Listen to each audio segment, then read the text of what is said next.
একটি ছোট্ট গ্রামে বাস করতেন একজন সাধারণ কৃষক, নাম তার মৃগেন। তার জীবন ছিল খুবই সাদামাটা, প্রতিদিন সকালে উঠে কৃষি কাজ করতেন আর সন্ধ্যায় ঘর ফিরে আসতেন। মৃগেনের মধ্যে ছিল এক অদ্ভুত গুণ, সে ছিল অন্যদের পাশে সবসময় দাঁড়িয়ে। গ্রামের লোকেরা তার কাছে যে কোনো সমস্যা নিয়ে গেলে সে তাদের সাহায্য করত। এমনকি তার নিজের খাওয়া দাওয়া কমিয়ে ক্ষুধার্তদের সাহায্য করত। মৃগেনের একমাত্র আশা ছিল তার গ্রামবাসীকে সুখী দেখতে।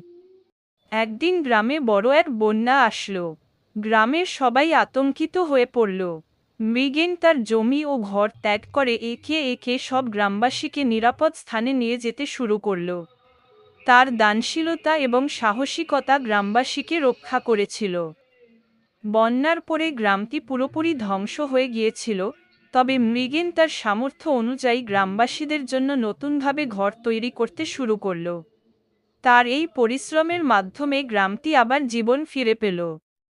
গ্রামের সবাই বুঝতে পারল, মৃগেন শুধুমাত্র একজন কৃষক নয়, সে ছিল গ্রামটির জন্য একজন অমূল্য রত্ন। তার ভালোবাসা, সহানুভূতি এবং আত্মত্যাগে গ্রামের মানুষ একে অপরের প্রতি আরও সহানুভূতিশীল হয়ে উঠল।